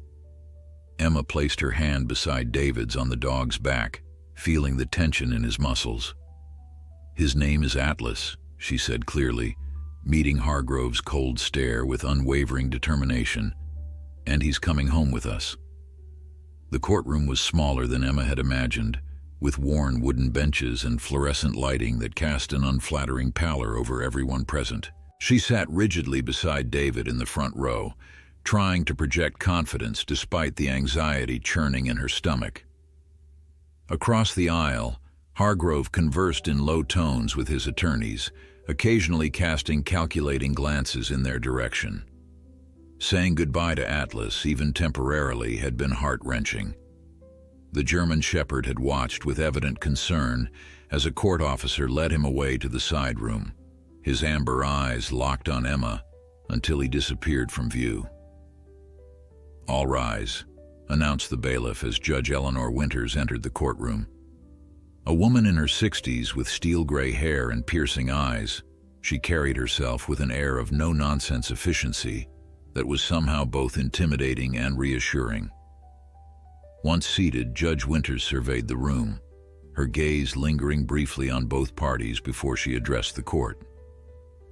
"We're here regarding the matter of contested ownership and the request for a protective order concerning a German Shepherd dog referred to as Atlas by the petitioners and Rex by the respondent." She glanced down at her notes. "Let me be clear from the outset. This court's primary concern is the welfare of the animal in question. I will not tolerate attempts to treat this matter as merely a property dispute." Emma felt a small flicker of hope at these words. Judge Winters seemed to understand that Atlas was more than just property to be claimed. "Mr. Jenkins, you may present your case," the judge directed, nodding toward Michael.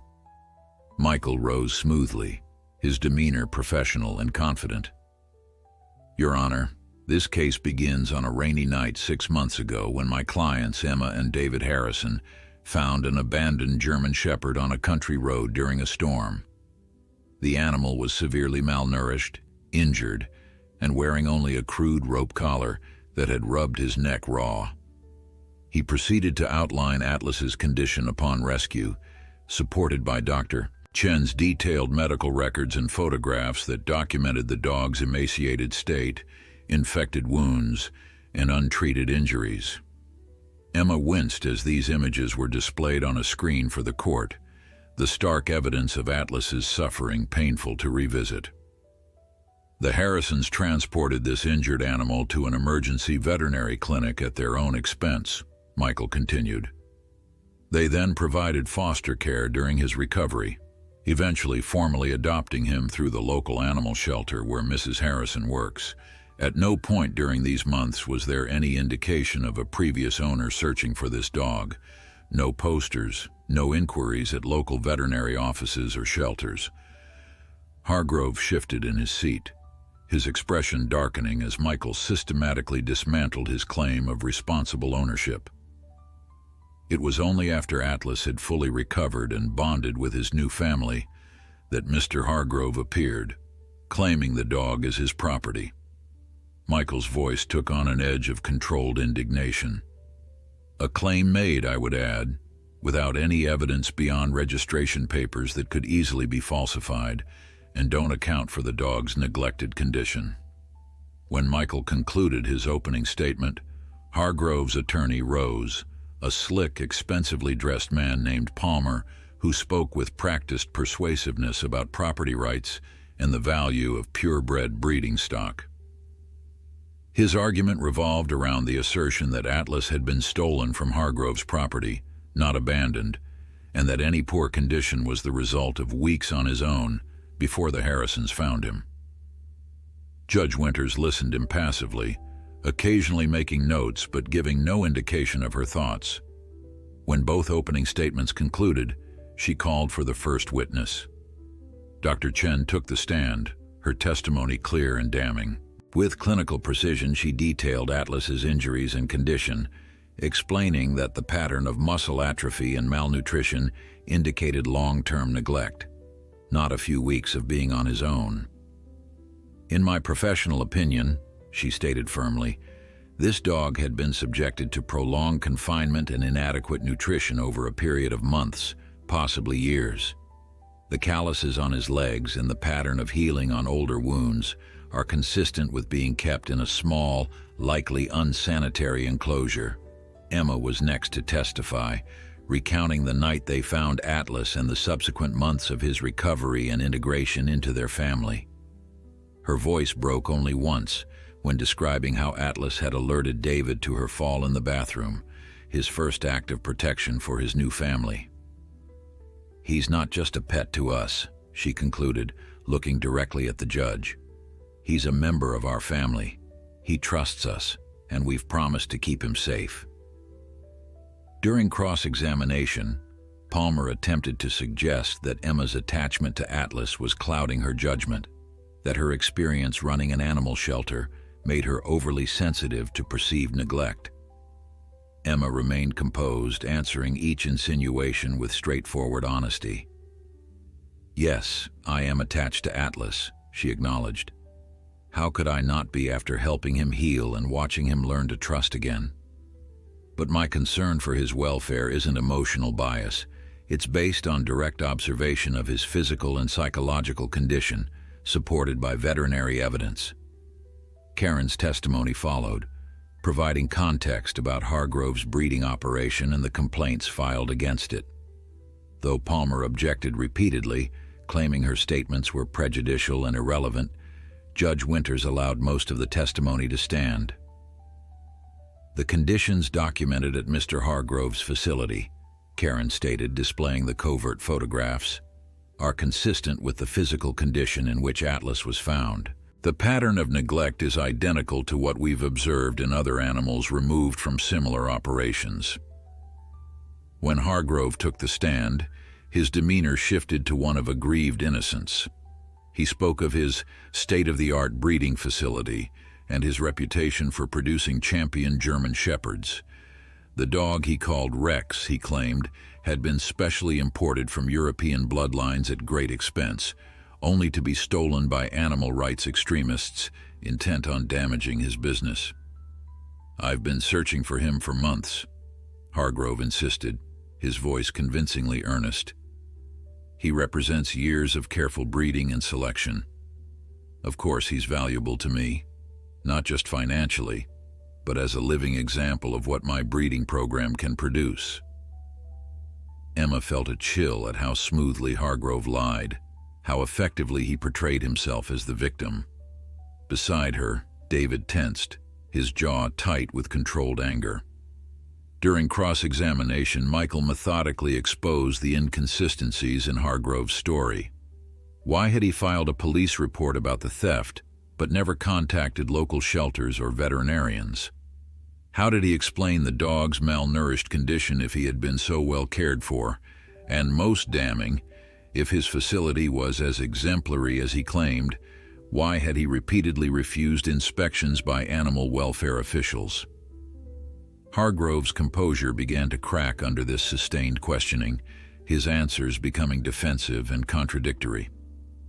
When Michael produced records showing that Hargrove had reported at least 3 other valuable breeding dogs stolen in the past 2 years, all after complaints had been filed about their condition, his face flushed with poorly concealed rage. "This is harassment," he snapped, glaring at Michael. "My business practices are not on trial here." "Actually, Mr. Hargrove," Judge Winters interjected coolly, "given that you're claiming ownership of an animal found in a severely neglected state, your treatment of animals in your care is entirely relevant to these proceedings." By the time all testimony concluded, the afternoon was waning. Judge Winters announced she would take a brief recess before delivering her ruling, and the courtroom buzzed with tense conversation as she departed. Emma leaned against David, emotionally drained from the day's proceedings.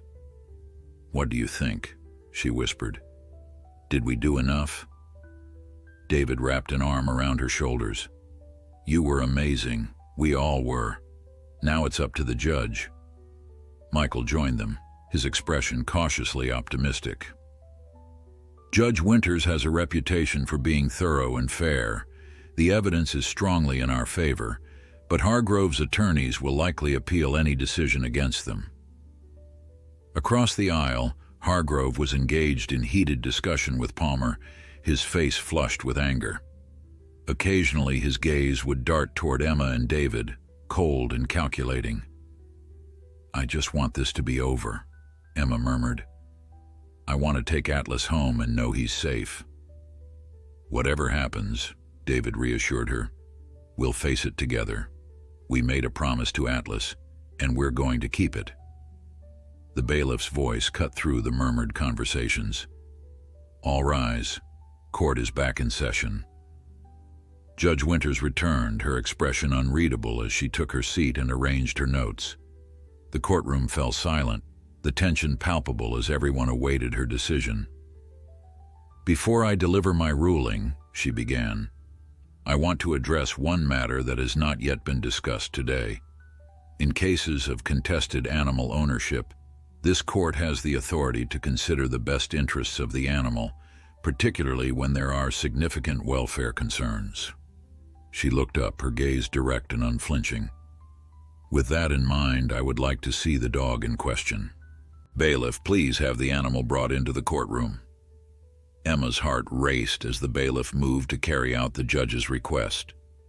This unexpected development could either work strongly in their favor or become their undoing. Everything now depended on Atlas himself. The courtroom door opened and Atlas entered with the court officer. The German Shepherd's posture was alert but calm, his amber eyes immediately scanning the room until they found Emma and David. His tail gave a single, subtle wag of recognition. "Bring him to the center of the courtroom, please," Judge Winters instructed. As Atlas was led forward, Emma noticed how different he appeared from the broken animal they had found on that rainy night.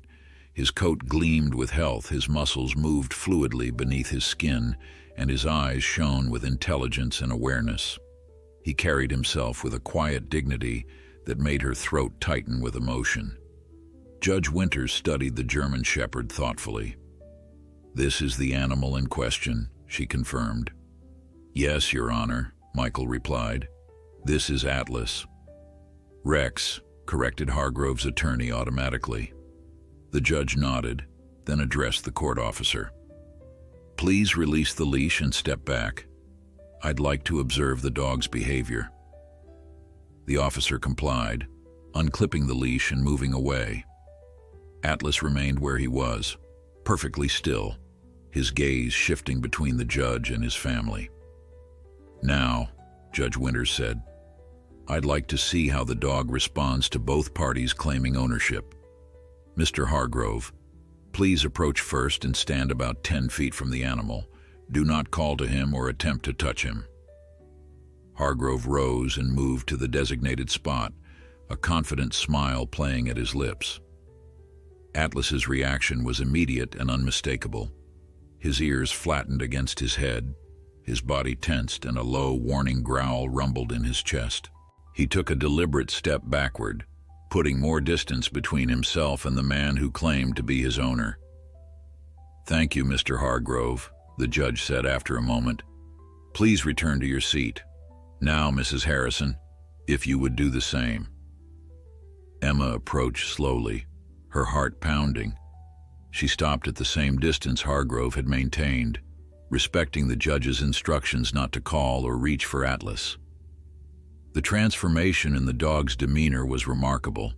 His ears perked forward, his posture relaxed, and without prompting he closed the distance between them, pressing his body against Emma's legs in a gesture of trust and affection that brought tears to her eyes. She kept her hands at her sides with effort, honoring the judge's directive not to touch him, though Atlas looked up at her with such evident devotion that several onlookers murmured in response. "Thank you, Mrs. Harrison," Judge Winters said, her voice softening slightly. "You may return to your seat." As Emma turned away, Atlas moved to follow her. The court officer reached for his leash, but Judge Winters held up a hand. "Wait. Let's see what he does." Without restraint or command, Atlas walked beside Emma back to the benches and settled calmly at her feet when she sat down. David reached down, giving the German Shepherd a gentle pat on his shoulder, which Atlas acknowledged with a contented sigh. Hargrove shifted uncomfortably in his seat, his earlier confidence visibly diminished as Judge Winters observed the scene with thoughtful interest. "I believe I've seen enough," she finally said, nodding to the bailiff. "The court will now render its decision." Judge Winters adjusted her glasses, reviewing her notes one final time before addressing the courtroom. "In matters such as these, this court must weigh multiple factors, legal ownership, animal welfare, evidence of neglect or mistreatment, and yes, the animal's own demonstrated preferences and attachments. She looked up, her gaze moving between the two parties. The documentation provided by Mr. Hargrove purporting to show ownership of the animal in question is, in this court's assessment, outweighed by substantial evidence of neglect and mistreatment during the period when the dog was allegedly in his care. Dr. Chen's expert testimony regarding the physical condition of the animal when found by the Harrisons indicates a pattern of long-term neglect inconsistent with responsible ownership. Emma felt David's hand find hers, squeezing tightly as they listened. Furthermore, the judge continued, the dog's behavior in this courtroom speaks volumes. Animals, unlike humans, cannot lie about their experiences or feelings. The clear distress exhibited in response to Mr. Hargrove and the equally clear attachment to Mrs. Harrison provide compelling additional evidence regarding the animal's welfare and history. Judge Winters set her notes aside, her decision evidently made. Therefore, it is the ruling of this court that the protective order requested by Emma and David Harrison is hereby granted. Full legal ownership of the German Shepherd known as Atlas is awarded to the Harrisons, with Mr. Hargrove prohibited from approaching or attempting to reclaim the animal. Relief flooded through Emma so intensely that she felt momentarily lightheaded. David's arm came around her shoulders, steadying her as Atlas pressed closer to their legs, as if sensing the significance of the moment. Additionally, Judge Winters added, her tone hardening, based on the disturbing evidence presented regarding conditions at Mr. Hargrove's breeding facility, I am referring this matter to the District Attorney's Office for investigation of potential animal cruelty charges. Mr. Hargrove, I strongly suggest you address the conditions at your facility before that investigation commences. Hargrove's face had drained of color, his earlier arrogance replaced by barely contained fury as he whispered urgently to his attorney. Palmer rose, already launching into arguments for a stay of the ruling pending appeal, but Judge Winters cut him off with a sharp gesture. You may file your appeal, Mr. Palmer, but the protective order remains in effect in the interim. This court will not risk the welfare of an animal who has already suffered considerably. With a decisive bang of her gavel, she concluded, Court is adjourned. The next moments passed in a blur of emotion and activity. Michael shook their hands, his smile wide with satisfaction. Karen hurried over to congratulate them and to ruffle Atlas's ears affectionately. Through it all, Atlas remained steadfastly by their side, his amber eyes moving between their faces as if confirming that all was well. As they gathered their belongings, Emma became aware of Hargrove standing just a few feet away, his expression contorted with barely controlled rage. This isn't over, he hissed, low enough that only they could hear. That dog is worth too much to my operation to just walk away. You have no idea what you've started. Before either Emma or David could respond, Atlas moved deliberately between them and Hargrove, his posture not aggressive, but unmistakably protective. He made no sound, but the message in his steady gaze was clear. He would not allow this man to threaten his family. Michael stepped forward smoothly. Mr. Hargrove, I suggest you respect the court's ruling and the restraining order it includes. Any further threats or approaches will be reported immediately. With a final venomous glare, Hargrove turned and stalked from the courtroom, Palmer hurrying after him with placating gestures. He won't give up easily, Karen warned quietly as they watched him leave. Men like Hargrove aren't used to losing. Let him try whatever he wants, David replied, his voice steady with resolve. We'll be ready. Outside the courthouse, autumn sunshine bathed them in warm golden light as they descended the steps. Atlas moved with newfound confidence, his head held high as if he understood that his future had been secured. Reporters had gathered, alerted to the case by Karen's contacts in animal welfare advocacy. Cameras flashed and questions were called out as they approached. Michael fielded most of the inquiries. explaining the case's significance for animal welfare law and the precedent it might set for similar situations.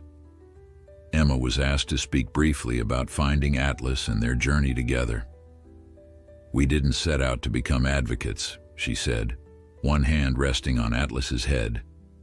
"We just stopped to help an animal in distress.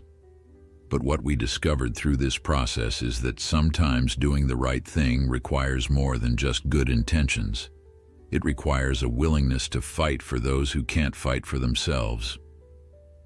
As the impromptu press conference concluded, a young woman approached them shyly, holding the hand of a small boy about 7 years old. "I just wanted to thank you," she said, her voice soft but earnest. "My son and I have been following your story since it appeared in the local paper. He's been so worried about Atlas." The boy nodded solemnly, his eyes wide as he looked at the German Shepherd. "Is he going to be okay now?" he asked Emma. Emma knelt to the child's level, smiling warmly. "Yes, he is. Atlas is coming home with us, and no one will ever hurt him again." The boy smiled, then looked to his mother for permission before asking, "Can I pet him?" After a quick check with Emma, the mother nodded. Atlas, who had been watching the interaction attentively, took a gentle step forward, lowering his head slightly to allow the child to reach him more easily. The boy's hand tentatively stroked the German Shepherd's sleek fur, his face lighting up with delight when Atlas responded with a soft nudge of appreciation. "He's a hero dog," the boy declared with the absolute certainty of childhood. Emma smiled, watching the gentle interaction between the traumatized dog they had rescued and this innocent child. "Yes," she agreed, catching David's eye over the boy's head. "He absolutely is."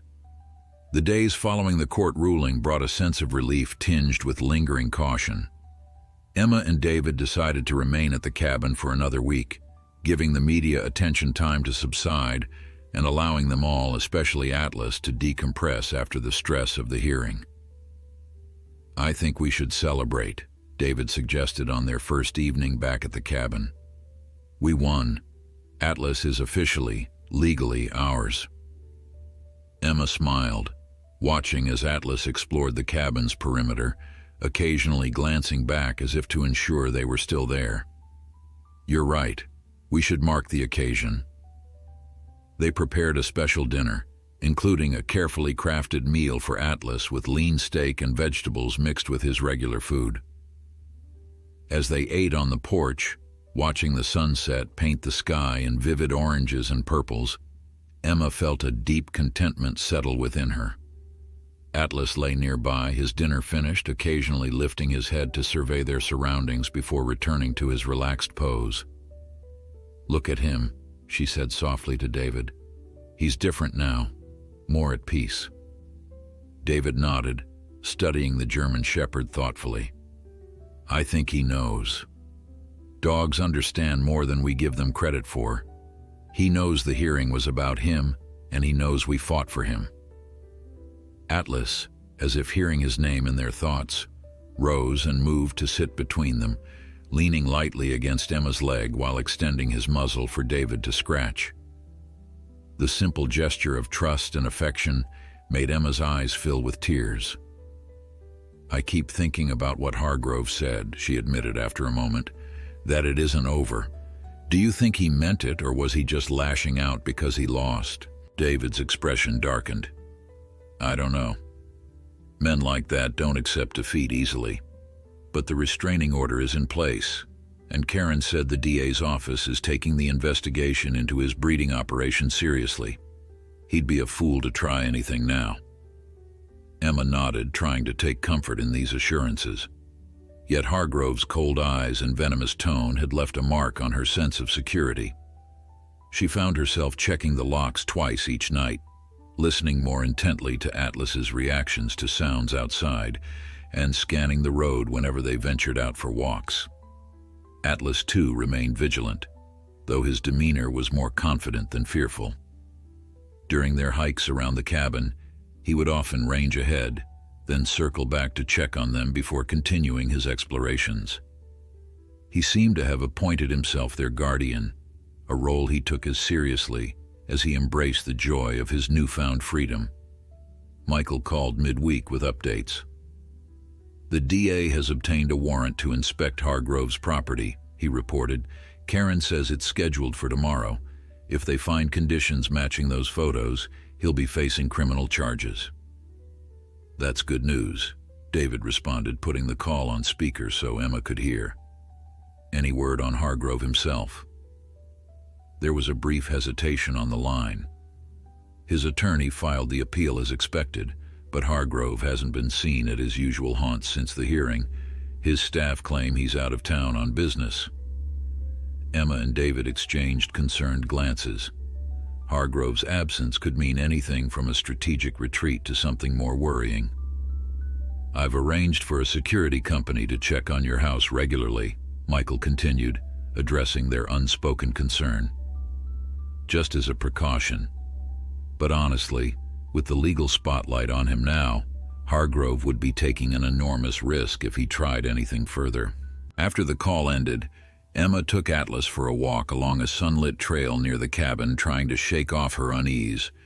The German Shepherd trotted ahead, occasionally disappearing around bends in the path only to reappear moments later, his tongue lolling in a canine grin that never failed to lift her spirits.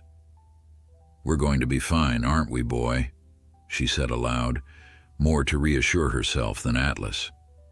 The dog paused, looking back at her with those intelligent amber eyes, then returned to her side, pressing against her leg in a gesture that had become his signature way of offering comfort. By the end of the week, Emma felt ready to return home. Atlas had flourished during their extended stay at the cabin, his confidence growing daily. The haunted look that had once shadowed his eyes was gone, replaced by a bright alertness and what Emma could only describe as contentment. "We should come back here regularly," she suggested to David as they packed the car. "Maybe once a month. Atlas loves it, and it's good for all of us to have this escape." David agreed, watching as Atlas made one final circuit of the property, as if saying goodbye to the space that had become a sanctuary during their time of uncertainty. The drive home was peaceful, Atlas settling in the back seat with the ease of a seasoned traveler. As they approached their neighborhood, however, Emma felt a familiar tension return. Would there be signs of Hargrove's presence? Had he somehow violated the restraining order while they were away? Their house appeared exactly as they had left it, the security company's report confirming no unusual activity. Still, they approached cautiously, David checking the locks and security system while Emma and Atlas waited in the car. Only when he signaled the all clear did they enter, moving through each room together in a careful inspection. "Everything's fine," David reassured her, wrapping an arm around her shoulders as Atlas completed his own thorough investigation of the house, sniffing corners and checking each window before seeming to relax. "We're home." That evening, as they settled back into their routine, Karen called with news. The inspection of Hargrove's breeding facility had revealed conditions even worse than suspected. Dozens of dogs in cramped, filthy kennels, inadequate food and water, and evidence of mistreatment that had led to immediate seizure of all animals. "He's facing multiple felony charges of animal cruelty," Karen reported, her voice tight with controlled emotion. But Emma, David, Hargrove wasn't there during the raid, and according to his staff, he packed a bag and left the day after the hearing, saying something about unfinished business. The warning sent a chill through Emma.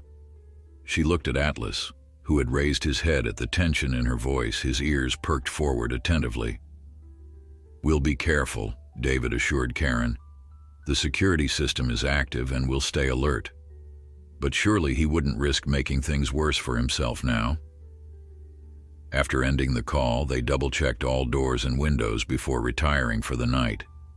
Atlas, sensing their unease, positioned himself not in his usual spot at the foot of their bed, but directly in front of the bedroom door, his posture vigilant even as he settled down to rest. The first week back home passed without incident. Life began to resume its normal rhythms. David returned to work at the conservation office, while Emma arranged to restart her duties at the shelter, bringing Atlas with her. The German Shepherd proved to be an unexpected asset, his gentle demeanor with the more traumatized animals helping them overcome their fear of humans. He understands them, Emma explained to a volunteer who had commented on Atlas's unusual behavior with a recently rescued terrier. He's been where they are, scared, hurt, not knowing who to trust. Atlas had indeed developed a remarkable ability to connect with the shelter's most challenging cases.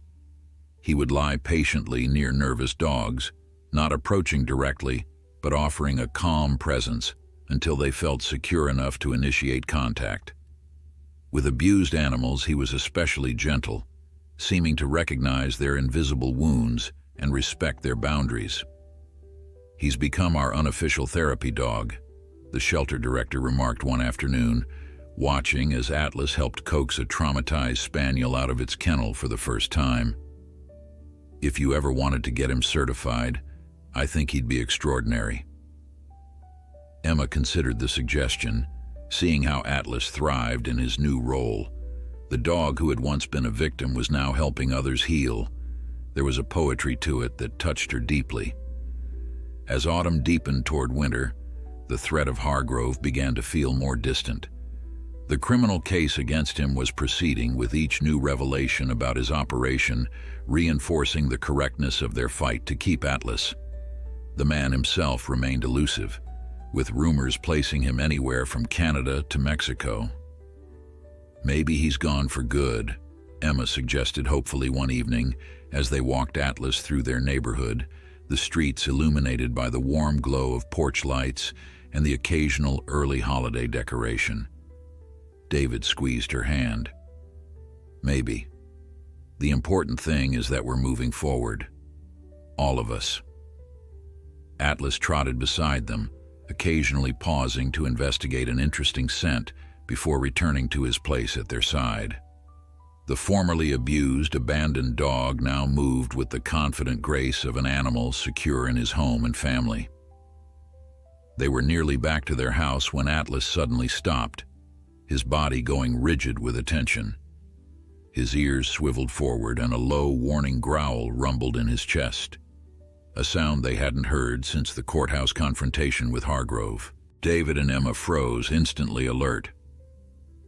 "What is it, boy?" David asked quietly, scanning their surroundings. The street appeared empty, the neighboring houses peaceful behind closed curtains. Atlas continued to growl, his gaze fixed on something across the street, a shadow that seemed darker than it should be, moving slightly in the space between two parked cars. "Emma, get behind me," David whispered, instinctively moving to place himself between her and the unknown threat. Atlas remained in front of both of them, his powerful body tense but controlled, a living barrier of protection. The shadow moved again, emerging slightly from between the parked cars. In the dim streetlight, they could make out the silhouette of a man, his face obscured but his stance somehow familiar. "Hargrove," Emma breathed, her hand tightening on Atlas's leash. As if hearing his name, the figure stepped fully into view. Victor Hargrove looked different from when they'd last seen him in court. Thinner, more disheveled, his once calculating eyes now burning with an intensity that sent a chill down Emma's spine.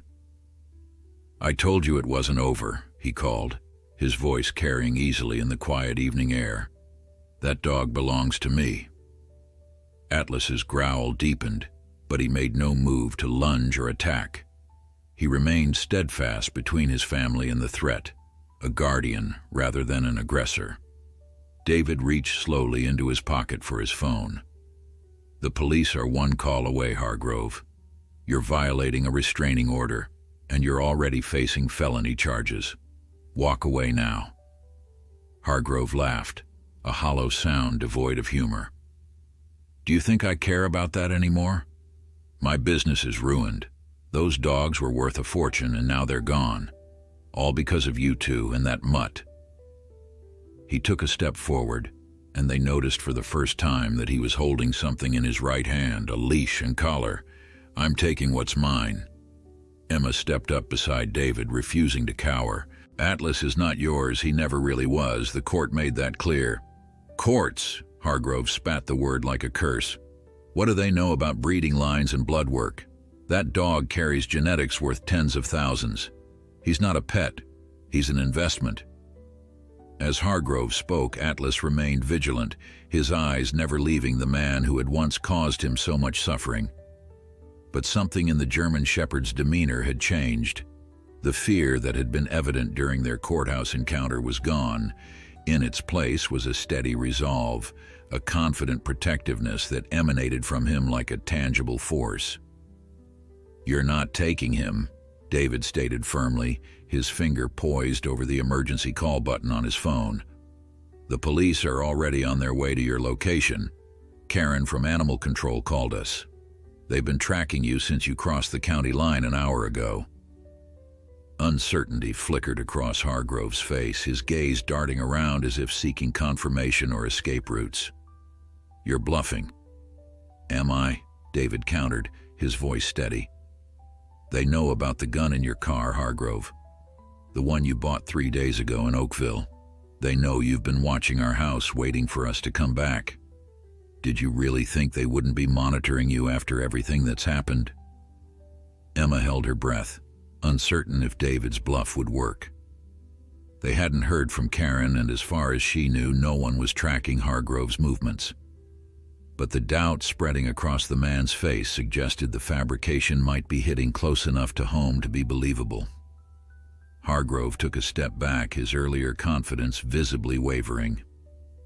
"This isn't over," he repeated, though with less conviction than before. At that moment, the distant wail of police sirens cut through the night air, not because of David's bluff, but because a neighbor witnessing the confrontation from their window had called 911. The coincidental timing couldn't have been more perfect. Hargrove's eyes widened in panic. "You set me up," he snarled, taking another step back toward the parked cars. "No," Emma replied calmly. "You did this to yourself when you decided that animals were just property to be exploited, when you chose cruelty over care." The sirens grew louder, and Hargrove's moment of decision arrived. With a final venomous glare, he turned and fled, disappearing between houses as the first flash of police lights appeared at the end of the street. Atlas watched Hargrove's retreat, his posture relaxing slightly, though he remained alert.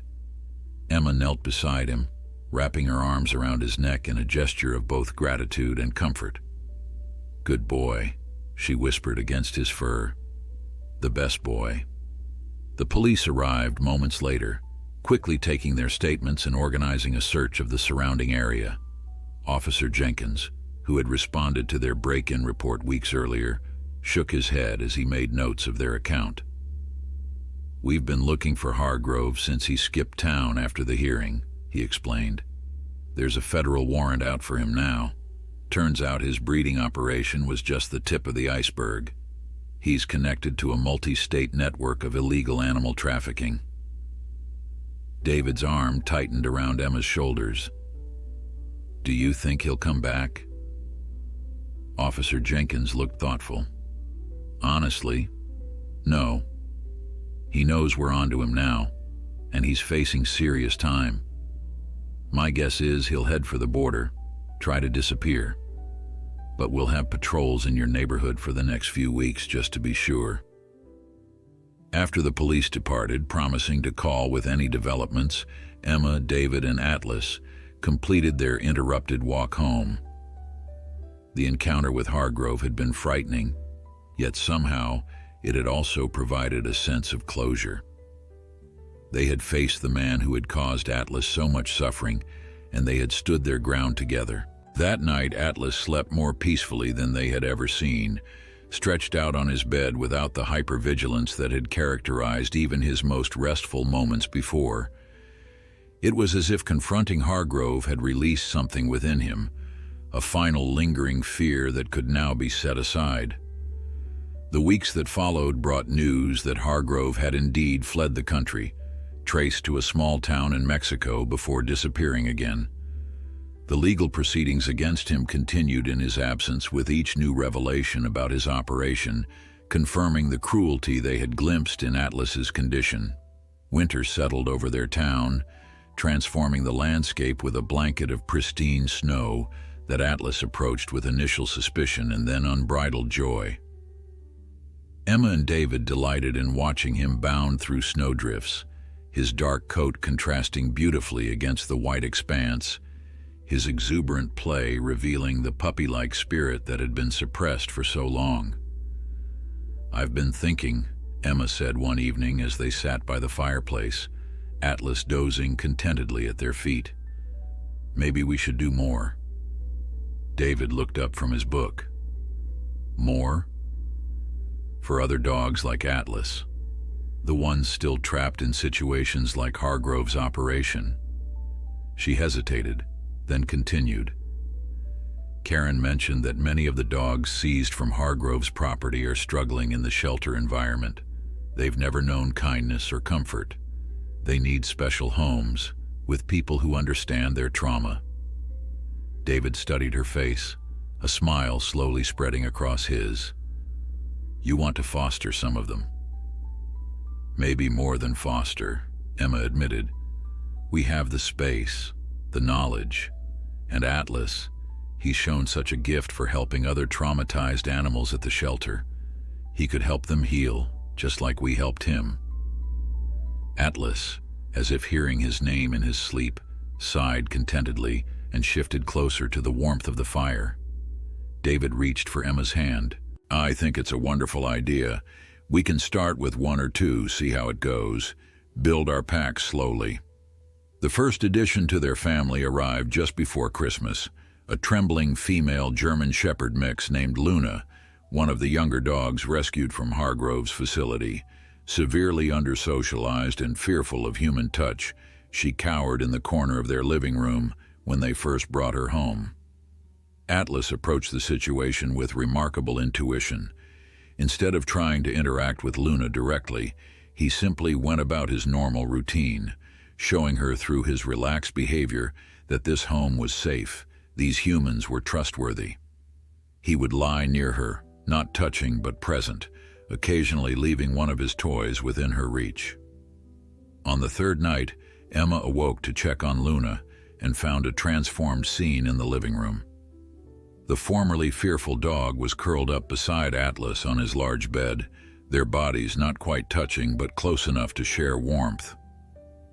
Atlas opened one eye as Emma appeared, his expression almost proud, as if to say, "See?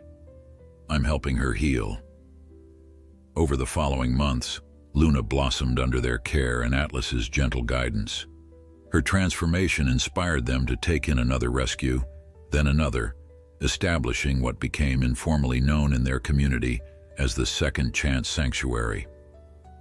1 year to the day after finding Atlas on that rain-soaked road, Emma and David stood in their expanded backyard, watching as 5 formerly abused and neglected dogs played together under the watchful eye of their first rescue.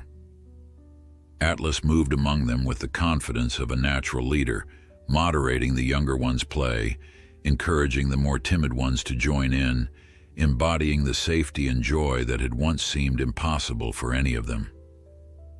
"He was meant to find us that night," Emma said softly, leaning against David's shoulder. "Everything that's happened since, it all started with that moment, that choice to stop and help." David nodded, wrapping his arm around her. "One small decision that changed everything." Atlas looked up then, as if aware they were talking about him. His amber eyes, once filled with fear and resignation, now shone with contentment and purpose. He trotted over to them, pressing against their legs in that characteristic gesture of connection that had come to mean so much. In that quiet moment of togetherness, Emma reflected on the journey that had brought them here.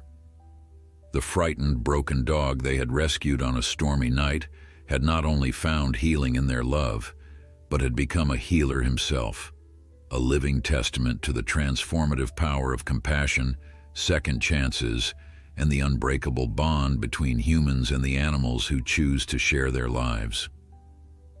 Atlas, secure in his forever home, surrounded by the family he had found and helped to build, had finally come full circle.